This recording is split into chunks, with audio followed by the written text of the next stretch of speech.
Hello guys, welcome to ஜெய kitchen. நம்ம என்ன பார்க்க போகிறோம் கேட்டிங்கன்னா, கடம்பா தொக்கு. வாங்க டிஃப்ரெண்ட் ஸ்டைலாக பண்ணலாம். எப்படி பண்ணுறதுன்னு பார்த்துடலாம். இப்போது நம்ம மசாலா ரெடி பண்ணிக்கலாம். அதுக்கு 1/2 ஸ்பூன் மஞ்சள் தூள் சேர்த்துக்கலாம், 1 spoon chilli powder, 1 spoon garam masala, 1 spoon pepper powder, தேவையான அளவு salt, 1 spoon ginger garlic paste, 1 spoon flour add பண்ணிக்கலாம். கொஞ்சமாக வாட்டர் ஆட் பண்ணிக்கலாம். இதில் மிக்ஸ் பண்ணிக்கலாம்.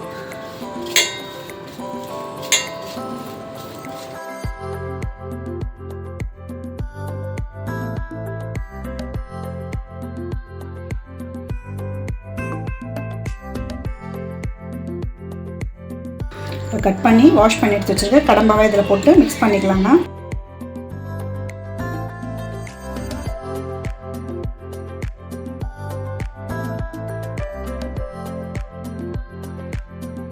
இப்போது வறுக்கிறதுக்கு நம்ம ஆயில் ஊற்றிக்கலாங்க.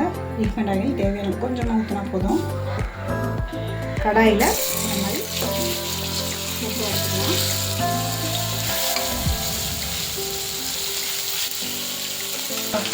இது மேலே நம்ம பச்சை மிளகாய் அப்படி போட்டுக்கலாம், கருவேப்பிலை போட்டுக்கலாம், இது எல்லாத்தையும் திருப்பி போட்டுக்கலாம்.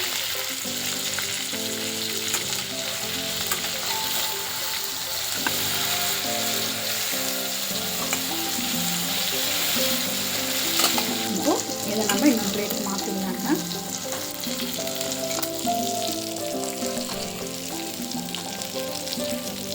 இதே கடையில் கொஞ்சம் எண்ணெய் ஊற்றிக்கலாம். 1/2 ஸ்பூன் கூட போட்டுக்கலாம். 2 வெங்காயம் பொடியை நான் கதவுள்ள சேர்த்துருக்கேன்.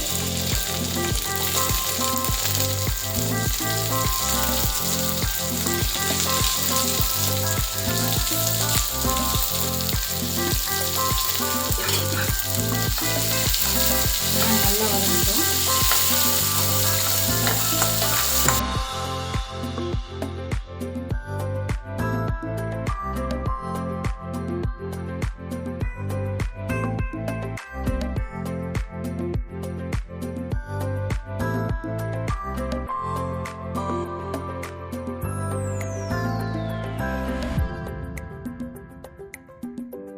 தக்காளி பொடியை நறுக்கி வச்சுருக்கோம், அது ஆட் பண்ணிக்கலாம்.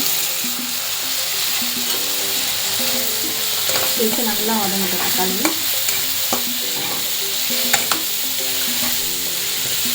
ஒரு ஸ்பூன் ஜிஞ்சர் கார்லிக் பேஸ்ட், மிளகாத்தூள் சேர்த்துக்கலாம்.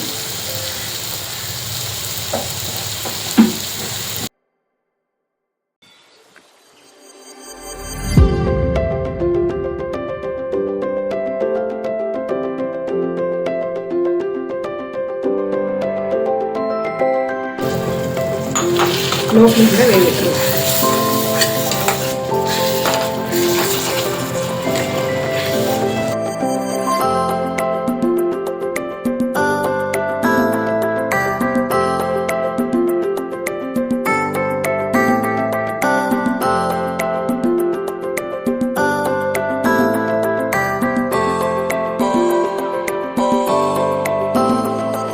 அவ்வளோதான் கைஸ், கடம்பா தொக்கு ரெடி ஆயிடுச்சு. நீங்களும் ட்ரை பண்ணி பாருங்கள். மறக்காமல் லைக் அண்ட் சப்ஸ்கிரைப் பண்ணிவிடுங்க. பாய்.